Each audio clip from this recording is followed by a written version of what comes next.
Have you ever been underestimated? Judged by your appearance rather than your potential? This incredible true story will change how you see wealth, determination, and the power of following your passion against all odds. Stay with me to discover how a young man from humble beginnings silenced a room full of elite art collectors and walked away with the prize they all coveted. The auction house buzzed with anticipation. Crystal chandeliers cast a golden glow over the gathering of New York's wealthiest art collectors. Men in tailored suits and women draped in designer dresses sipped champagne, their jewelry catching the light as they exchanged pleasantries and whispers about the evening's prize lots. Among them moved a figure who didn't belong. 23-year-old Daniel Reyes wore what was clearly his best attempt at formal wear, a slightly ill-fitting suit purchased secondhand, shoes polished but worn at the heels, and a tie that had seen better days. His olive skin was smooth, unmarked by age, making him stand out even more among the predominantly older crowd. "Excuse me, young man." A security guard approached, voice low but firm. "This is a private auction. The staff entrance is around back." Daniel swallowed hard but stood his ground. "I'm here to bid," he said, presenting his registration card.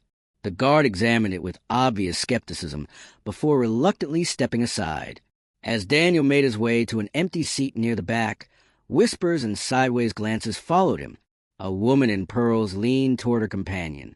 "Must be someone's assistant," she murmured, not bothering to lower her voice. "Or perhaps he won the doorman lottery." Her companion's laughter cut through the room. Daniel felt his cheeks burn but kept his eyes forward. He had not come this far to be intimidated. Growing up in a small apartment in Queens, Daniel's childhood had been defined by what his family lacked. His mother worked double shifts as a hospital aide, while his father drove a taxi 7 days a week. Money was always tight, but there was one luxury they allowed themselves: visits to museums on free admission days. It was during one such visit to the Metropolitan Museum of Art when Daniel, only 9 years old, stood transfixed before a painting that would change his life. The canvas depicted a humble riverside scene, unremarkable to many, but the way the artist had captured light dancing on water awakened something in the boy's soul. "That's a Thomas Hudson," an elderly docent had told him, noticing his fascination. "Not as famous as some, but those who know." From that day on, Daniel devoured everything he could about art, borrowing books from the library, sneaking into gallery openings, and eventually landing a job as a janitor at a small auction house during high school. There, after hours, he would study the catalogs and listen in on the specialist discussions, developing an eye and knowledge that surpassed many who had formal training. By the time he turned 20, Daniel had started a small business restoring damaged paintings for local shops and middle-class families. Nothing prestigious, but provided enough income to save carefully, penny by penny. And he was saving for one specific purpose. When news broke that an undiscovered Hudson painting had been found in the estate of a deceased collector and would be auctioned, Daniel knew this was what he had been waiting for. The auctioneer, a distinguished man with silver temples, stepped to the podium. "Ladies and gentlemen, welcome to Henderson's Spring Exceptional Sale. Tonight, we have some extraordinary works to present. The first several lots, paintings by moderately known artists, some antique furniture, and a collection of rare books, sold quickly to polite applause." Daniel remained silent, his catalog open to the page he had memorized weeks ago. Lot 22, Riverside Dawn, Thomas Hudson, circa 1834. And now, the auctioneer announced with special emphasis, "We come to our featured lot of the evening." An assistant wheeled in a painting covered in black velvet. When unveiled, audible gasps rose from the audience. The canvas showed a misty river at daybreak, with light breaking through trees and reflecting on the water in a way that seemed to make the painting glow from within. Discovered in the estate of the late Harold Winters, this previously unknown work by Thomas Hudson has been authenticated by 3 independent experts. We'll start the bidding at $200,000. A forest of paddles rose immediately. Wealthy collectors who had been chatting moments before were now focused intensely on the competition. The price climbed rapidly. $250,000, $300,000, $350,000.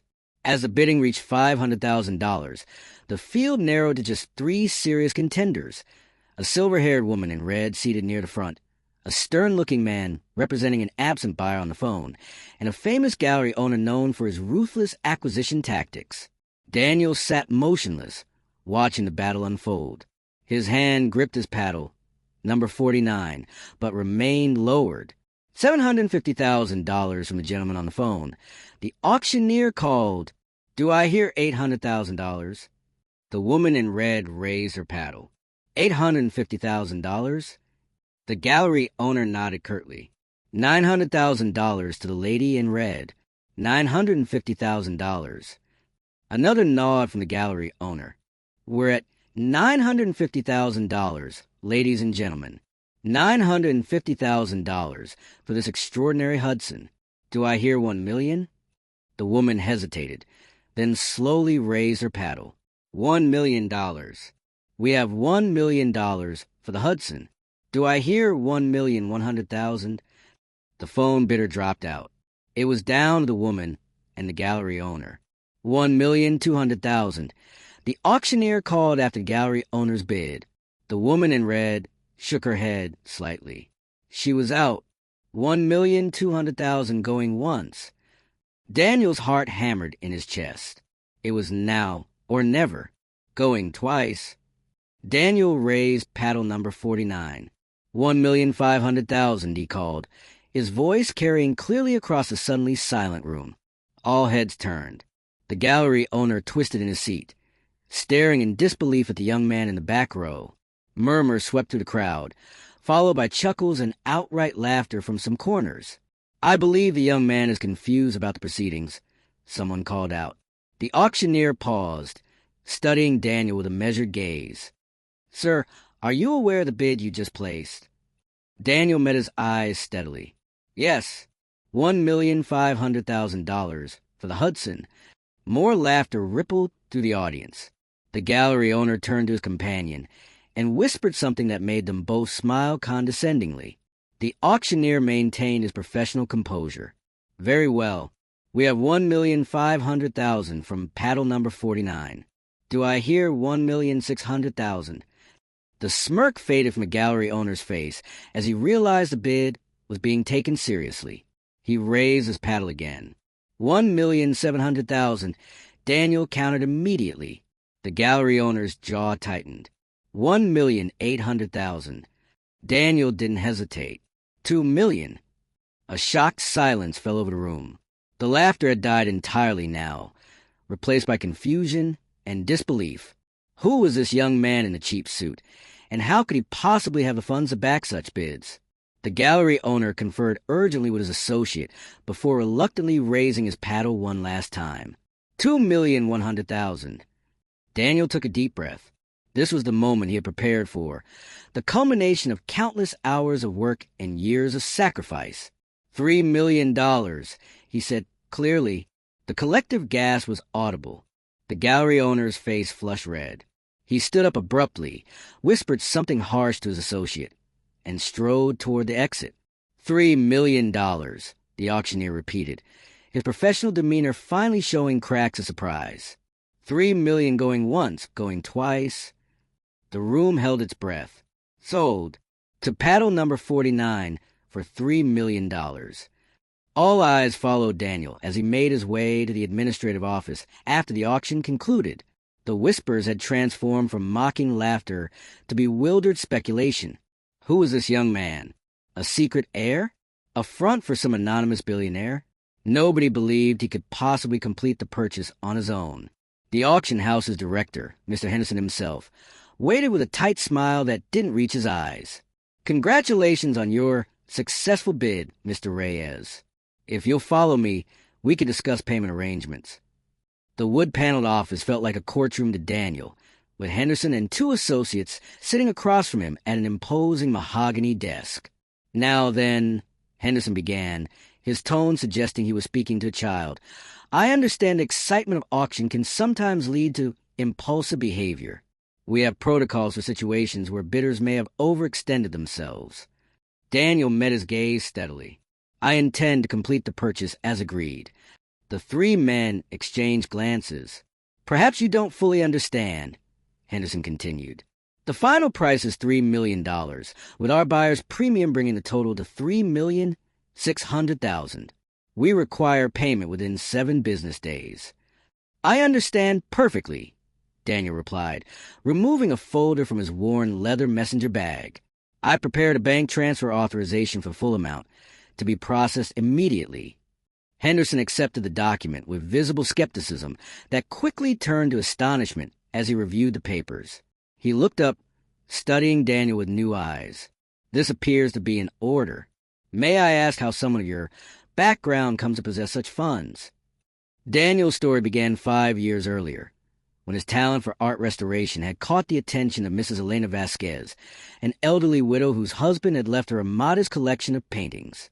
What the husband hadn't known was that one of these paintings, a small landscape he'd purchased for its pleasant scene, was actually an early work by renowned American painter George Inness. Daniel had recognized its significance immediately during a simple cleaning job. Rather than keeping this discovery to himself or attempting to purchase it cheaply, he had explained its true value to Mrs. Vasquez. Touched by his honesty, she had offered him a partnership. He would restore and authenticate the painting, and they would sell it together, splitting the proceeds. The Inness had fetched $800,000 at auction. Following this success, Mrs. Vasquez had introduced Daniel to her friends, other elderly collectors with undervalued treasures. Over the next 4 years, Daniel had discovered, authenticated, and helped sell 14 important works. His reputation for integrity and expertise grew quietly among a select circle, far from the spotlight of the major auction houses. I've worked hard and invested carefully, Daniel said simply, not feeling the need to detail his journey to these men who had so quickly judged him. Even so, said one of Henderson's associates, $3 million is an extraordinary sum for this particular Hudson. While it's unquestionably authentic, most experts valued it at under $1 million. I can't help wondering what makes it worth so much to you specifically. Daniel hesitated, then decided to share at least part of the truth. I grew up studying Hudson's work. This particular painting has special significance that the market doesn't yet recognize.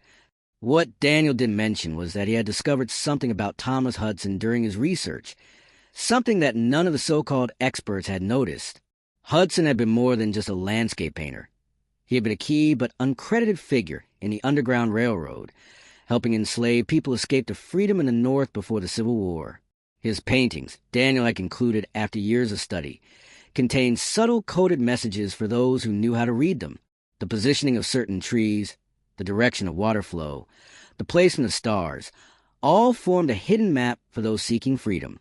Riverside Dawn was perhaps the most detailed of these coded works, potentially showing the most complete route Hudson had ever documented.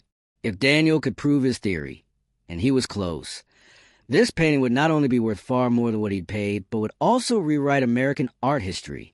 More importantly, it would finally give Thomas Hudson the recognition he deserved as both an artist and humanitarian. As Daniel completed the purchase paperwork, Mrs. Vasquez arrived at the auction house. At 78, she moved slowly with the aid of a cane, but her eyes remained sharp and observant. She had insisted on coming to witness this moment despite Daniel's concerns about the late hour. "There he is," she said proudly as Daniel emerged from the office. "Did they give you much trouble, dear?" Mrs. Vasquez, Daniel greeted her with a warm embrace. "Nothing I couldn't handle." The remaining auction attendees watched this exchange with increasing confusion. The gallery owner who had lost the bidding war approached them, his earlier contempt replaced by forced cordiality. "I don't believe we've been introduced," he said, extending his hand to Daniel. "Robert Chambers, Chambers Gallery. I must say, you surprised everyone tonight. Are you perhaps interested in selling your new acquisition? I could offer you a quick profit." Before Daniel could respond, Mrs. Vasquez intervened. "Mr. Chambers, isn't it? I believe you refused to look at my husband's collection 8 years ago. Something about not dealing with amateur collectors? How interesting to see you so eager now." Chambers blanched, recognizing her. "Mrs. Vasquez, Your offer is declined," Daniel said firmly. "This painting isn't for resale." As they walked away, leaving Chambers sputtering, Mrs. Vasquez squeezed Daniel's arm. "You did well tonight, son." They won't underestimate you again. Daniel nodded, but he knew this was just the beginning. Word would spread quickly through the art world about tonight's events. The mysterious young man of modest means who had outbid established collectors would draw attention, both welcome and unwelcome. That night, after seeing Mrs. Vasquez safely home, Daniel returned to his small apartment in Queens. The contrast between the opulence of the auction house and his simple living quarters couldn't have been more stark. His furniture was sparse and functional. The walls, however, were covered with art history books, maps from the 1830s, and his own detailed notes about Hudson's work. In the center of his living room stood an easel with a half-finished painting, Daniel's attempt to recreate Hudson's technique to better understand the artist's methods. Beside it was a corkboard pinned with photographs of known Hudson paintings, with red string connecting similar elements across different works. Daniel carefully placed a catalog from tonight's auction on his desk. Tomorrow, he would collect Riverside Dawn and bring it here for study. But for now, he needed rest. The battle to acquire the painting had been won, but the larger mission was still ahead. As he prepared for bed, his phone rang. The caller ID showed Mrs. Vasquez's number. "Daniel," she said, her voice uncharacteristically urgent. "Someone was asking questions about you at the Hendersons after we left. A man I don't recognize, not one of the regular collectors. He seemed very interested in how you acquired your funds and what you plan to do with the painting." Daniel frowned. Did he give a name? He told some people he represented the Winters estate, the original owners of your Hudson, but Harold Winters had no living relatives, and his estate was managed by Hendersons directly. Something doesn't add up. "Thank you for telling me," Daniel said, mind racing. "Please be careful, Mrs. Vasquez. It seems our little disruption tonight has stirred up more than just wounded pride." After hanging up, Daniel went to his window and looked out at the city lights. The painting's secret had remained hidden for nearly 2 centuries. Now that he was close to revealing it, others might be taking notice. But who? And why would they care about an old painting's hidden meaning after all this time? Unless, Daniel thought with a chill, someone else had also discovered what Hudson's paintings contained, and had reasons to want that information to remain buried. He returned to his research board and began reviewing everything he knew about Harold Winters, the painting's previous owner. Winters had been a reclusive collector who had acquired Riverside Dawn in the 1970s and kept it in his private collection until his death 3 months ago. Before Winters, the painting's provenance was murky. It had appeared at a small auction in Chicago with minimal documentation. Daniel had always focused on the painting itself rather than its ownership history. Now, he wondered if that had been a mistake. Perhaps the painting's journey through time was as important as its hidden message. Tomorrow would bring new challenges. Daniel would need not only to secure and study the painting, but also to watch his back. The art world he had disrupted tonight was built on wealth, connections, and centuries of established power. He had made himself a target by stepping so boldly into that world. But as he finally lay down to sleep, Daniel felt no regret. Riverside Dawn was more than just a painting to him. It represented his heritage, his passion, and now potentially his purpose. Whatever challenges came next, the poor boy from Queens who had been laughed at in the auction house was ready to face them. The morning sunlight filtering through Daniel's apartment window caught dust motes dancing in the air as he carefully unwrapped Riverside Dawn. After completing the final paperwork at Henderson's, he had arranged for secure transport of the painting to his apartment, where he could study it properly. The auction house staff had been visibly uncomfortable handing over such a valuable piece to someone they still viewed as an outsider. The security guard who had initially mistaken him for staff now stood at rigid attention, watching Daniel sign the release forms with poorly disguised suspicion. "You understand that once this leaves our premises, Henderson's is no longer responsible for its security," the collections manager had said pointedly. "I've made appropriate arrangements," Daniel had replied, not bothering to explain the state-of-the-art security system he had installed in his modest apartment, another investment from his previous art discoveries. Now, alone with the painting that had obsessed him for years, Daniel felt a mixture of triumph and trepidation. He placed it carefully on the specially prepared easel in his living room and stepped back to take in its beauty. Riverside Dawn, was even more magnificent up close than it had appeared at the auction. Hudson's brushwork was meticulous yet fluid, creating a scene that seemed to breathe with life. The mist rising from the river had an almost ethereal quality, while precisely rendered trees along the bank created a distinct rhythm leading the eye through the composition. Daniel pulled out his research notes and began the methodical process of analysis he had planned for years. Using a special UV light, he examined the painting's surface, revealing layers of paint invisible to the naked eye. He checked specific locations. The third tree from the left, the pattern of stars visible through the foliage, the seemingly random rocks at the river's edge, comparing them to his charts of known underground railroad routes. Hours passed as Daniel worked, making detailed notes and cross-referencing with historical maps. As evening approached, his excitement grew. Everything was matching his theory. The painting wasn't just a landscape. It was indeed a detailed map showing safe houses, dangerous areas, and river crossing points for escaped enslaved people traveling north. The phone rang, breaking his concentration. It was Mrs. Vasquez. "Daniel, dear, have you seen the news?" He hadn't. Completely absorbed in his work, Daniel had been oblivious to the outside world since morning. "You become quite the sensation," she continued. "Your purchase has been reported in the art press, and someone leaked your background story. They're calling you the janitor who bought a masterpiece." Daniel groaned. "That's not exactly helping with my research credibility." "There's more," Mrs. Vasquez said, her voice turning serious. "That man I mentioned last night, he's been asking questions all around the art community today. A colleague of my late husband recognized him. He's Maxwell Winters." "Winters?" As in related to Harold Winters, the previous owner? Supposedly a distant nephew, though Harold never mentioned him in all the years I knew him. Maxwell is claiming there was a mistake in his estate processing, that the Hudson painting shouldn't have been sold.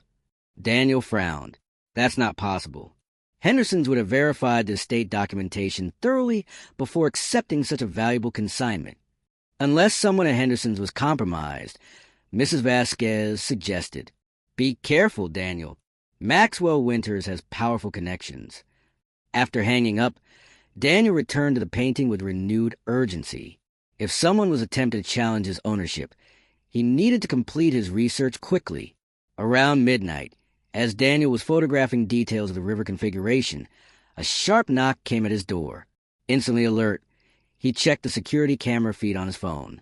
Two men in suits stood outside, one middle-aged with silver temples, the other younger but with the same hard eyes.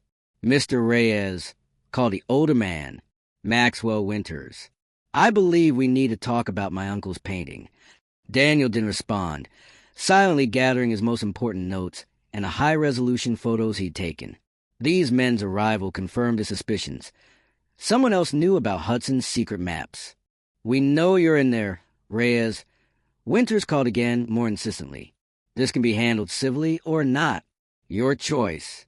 Moving quickly, Daniel placed a painting in a specially designed transport case. He had prepared a contingency plan, never fully trusting that his discovery would go unchallenged. Through a security feed, he watched as Winters made a call, speaking tersely to someone, using the service stairs rather than the main hallway. Daniel slipped out of the building with his precious cargo. Mrs. Vasquez had agreed to let him use her late husband's studio if needed, a secure space in her brownstone with proper climate control for artworks. He would continue his work there. 3 days later, Daniel stood before a gathering of distinguished historians, art experts, and museum curators in the main lecture hall of the Metropolitan Museum of Art. Mrs. Vasquez sat in the front row, beaming with pride. The room was packed, with many standing along the walls. Word of his discovery had spread rapidly through academic circles. "Ladies and gentlemen," Daniel began, his voice steady despite his nervousness, "thank you for coming today. What I'm about to present will change our understanding not just of Thomas Hudson as an artist, but of American art's role in one of our nation's most significant historical movements." On the large screen behind him appeared a high-resolution image of Riverside Dawn, alongside historical maps of Underground Railroad routes. Thomas Hudson has long been appreciated as a skilled landscape painter, but largely overlooked in the canon of significant American artists. Today, I will demonstrate that Hudson was not only a master painter, but also a key operative in the Underground Railroad, using his seemingly innocent landscapes to create detailed escape maps for those seeking freedom. For the next hour, Daniel methodically presented his evidence. He showed how specific elements in Hudson's paintings corresponded exactly to documented safe houses and passage routes. He revealed hidden symbols visible only under special lighting conditions. Most convincingly, he demonstrated how Riverside Dawn contained geographical features matching precisely to a route from Virginia to Pennsylvania, with markers indicating safe houses that historians had independently verified existed. The audience sat in stunned silence as Daniel concluded his presentation. Then, starting with Mrs. Vasquez, they rose to their feet in thunderous applause. In the days that followed, Daniel's discovery was verified by leading experts in both art history and Underground Railroad studies. Museums around the country requested to display Riverside Dawn as part of special exhibitions on art and social justice. The painting's value, as Daniel had predicted, increased exponentially. Not that he had any intention of selling. Maxwell Winters and his dubious claims disappeared as quickly as they had emerged. Henderson's auction house, eager to distance themselves from any controversy, issued a public statement confirming the absolute legitimacy of the sale and apologizing for any misunderstanding regarding Mr. Reyes' expertise. 1 month after his presentation, Daniel stood in a gallery at the Metropolitan Museum of Art, the very museum where he had first fallen in love with Hudson's work as a child. Riverside Dawn hung on the wall before him, now accompanied by an extensive description of its historical significance and Daniel's groundbreaking research. "It belongs here," said Mrs. Vasquez, who had accompanied him to this private viewing before the exhibition opened to the public, where everyone can learn its story. Daniel nodded. After careful consideration, he had decided to sell the painting to the Met for a fraction of what private collectors had offered him. The only condition was that it remain permanently accessible to the public and that educational programs be developed around its historical significance. "What will you do now?" Mrs. Vasquez asked as they admired the painting in its new home. Daniel smiled. "There are 7 other Hudson paintings in private collections. I believe they contain parts of the same story. I need to find them." Mrs. Vasquez laughed gently. "And I suppose the art world will underestimate you again?"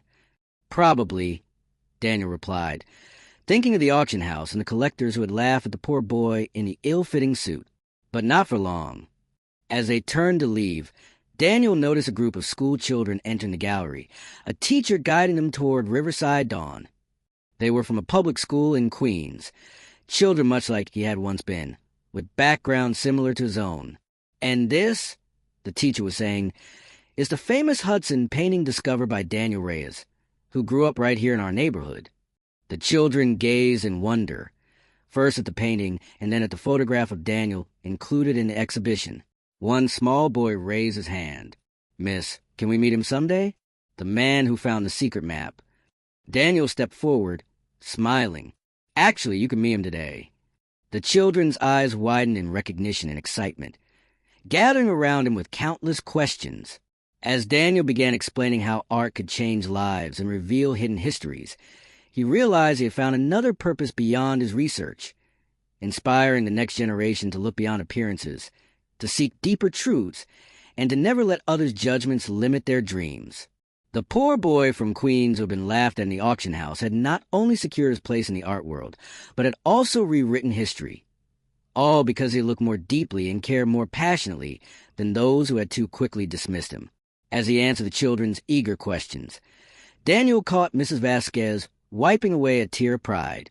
The painting glowed on the wall behind them, its secret finally revealed, its true value recognized at last, not just in millions of dollars, but in the untold stories it protected and would now share with the world.